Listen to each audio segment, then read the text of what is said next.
नमस्कार मंडळी. महाबळेश्वरला सोडे भात कसा करतात? चला तर मग बघूयात. तर तुमच्या सगळ्यांचं सहर्ष स्वागत आहे प्रिया ग्रेस वाईव्समध्ये. तर सादर आहे खास महाबळेश्वरचा सोडे भात. तर पहिल्यांदा आपल्याला कुकर घ्यायचा आहे, ज्यामध्ये मी तेल टाकलेलं आहे. आता त्यामध्ये मी ऑलरेडी उभा कांदा चिरून ठेवलेला आहे, तो आपण त्या कुकरमध्ये टाकूयात.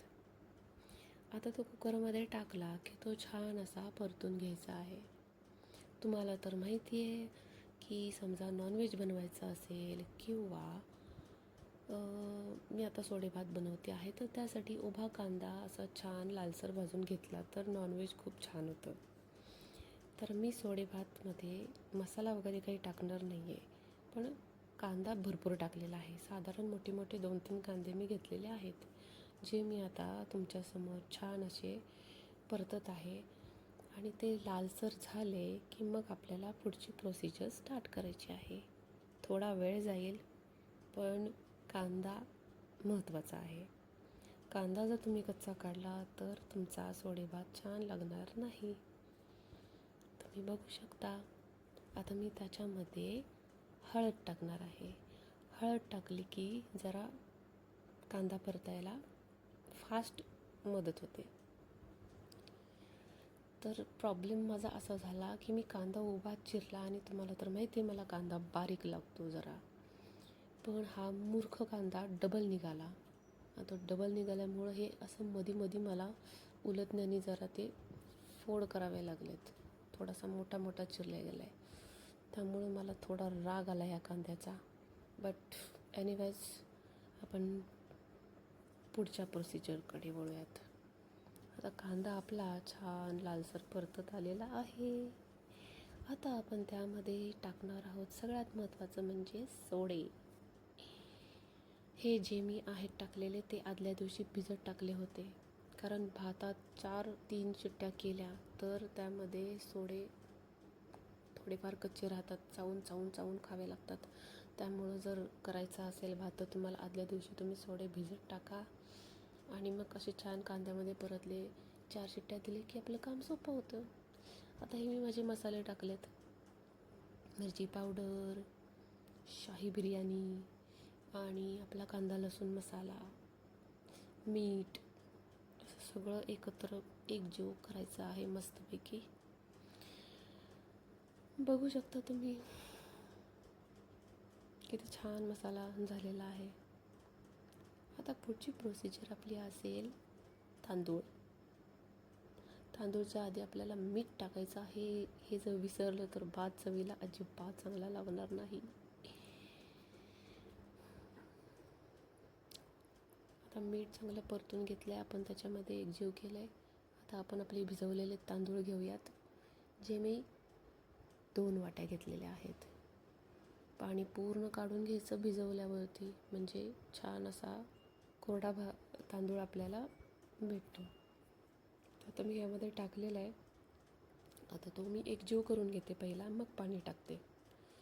एकजीव करून घेतला ना तर मग आपण पाणी टाकल्यावरती पण आपल्याला जास्त त्रास होत नाही आणि मग शिजल्यावरती ना सगळा मसाला आणि भात एकत्रित झालेला असतो.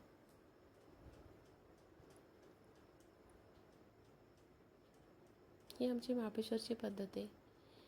इथे कशी पद्धत आहे मला माहीत नाही, पण आमच्या महाबळेश्वरला आमच्या मातोश्री सेम असाच भात बनवायच्या. हा मसाला टाकायची ती म्हणजे आपल्या पद्धतीवर आहे. लसूण, खोबरं, आलं, कोथिंबीर ते टाकल्यावर जरा अजून टेस्ट येते. पण आता मी इकडे पुण्याला आहे आणि आमच्या ह्यांना जास्त मसालेदार भाज्या किंवा भात वगैरे आवडत नाही, त्यामुळं मी मसाले भात केला तरी त्यामध्ये बाकीचा मसाला नाही टाकत. आता आपण पाणी टाकून घेऊयात. तर 2 वाट्या तांदळाला 4 वाट्या पाणी टाकायचं. मी 2 टाकल्यात, ही तिसरी आणि ही चौथी वाटी. ओके, 4 वाट्या पाणी झालेलं आहे. परफेक्ट माप आहे हे. जर 1 वाटी तांदूळ घेतला तर 2 वाट्या पाणी टाकायचं आणि 2 वाट्या तांदूळ घेतलं तर 4 वाटी, म्हणजे तुम्हाला जेवढं तुम्ही माप घेताल त्याच्या डबल पाणी टाकायचं आहे, त्याच्यावर एक्स्ट्रा थोडंही पाणी टाकायचं नाही. त्यामुळे हा सुटसुटीत छान आणि मस्त भात होऊ शकतो. तुम्ही एकदा ट्राय करून बघा. हे माप परफेक्ट माप आहे. आता फायनली आपण झाकण लावत आहोत कुकरला. मी आतुरतेने वाट बघते भाताची. तसं तुम्ही आता नॉनव्हेज खात नाही, पण बनवल्याचं आनंद भेटतो की हा बाबा मोजून मापून भात पण झाला आहे. आणि सुटसुटीत भात झाल्यावरती जो आनंद मिळतो तो काही वेगळाच असतो. पटकन कुकर खोललेला आहे, आपला भात मस्त झालेला आहे. वाव. पण चेक करूयात पहिला आपण की व्यवस्थित झाला आहे का, खाली पाणी राहिलं आहे का, करपलं आहे काय काय. की भात तर उत्तमच झालेला आहे. वा वा वा. वास पण मस्त येतो, एकदम छान झाला सुटसुटीत भात. पाणी पण एकदम ओके झालेलं आहे. बघा, तुम्हाला म्हटलं होतं ना 2 वाटीला 4 वाटी पाणी, एक्स्ट्रा पाणी टाकायचंच नाही. किती परफेक्ट झाला. आणि कोळंबी पण शिजलेली आहे. जसं की आम्ही त्याला आमच्या महाबळेश्वरला सोडे म्हणतो. ओली जी असते ती कोळंबी आणि ती सुकल्यावर असते ते सोडे, असं आम्ही तिकडं म्हणतो. बाबा इकडं काय म्हणतात मला माहीत नाही. जर तुम्ही वेगळं काही म्हणत असाल तर मग कमेंटमध्ये मला नक्की सांगा. तर हा रेडी आहे आपला खास महाबळेश्वरचा सोडे भात. तोंडाला पाणी सुटलं असेलच. मग तुम्हाला हा भात कसा वाटला, व्हिडिओ कशी वाटली, कमेंटमध्ये नक्की सांगा. आणि व्हिडिओ शेवटपर्यंत बघितलं त्याबद्दल खूप खूप धन्यवाद. आणि बरं ऐका, आपल्या प्रिया ग्रेस वाईब्सला सबस्क्राईब करायला अजिबात विसरू नका. प्लीज प्लीज प्लीज सबस्क्राईब करा. बाय. अरे देवा, एक गोष्ट तर राहिलीच. आमचा महाबळेश्वरचा सोडे भात तुम्हाला कसा वाटला हे कमेंटमध्ये प्लीज नक्की सांगा. मी तुमच्या कमेंटची आतुरतेने वाट बघते. लाईक करा, शेअर करा. बाय.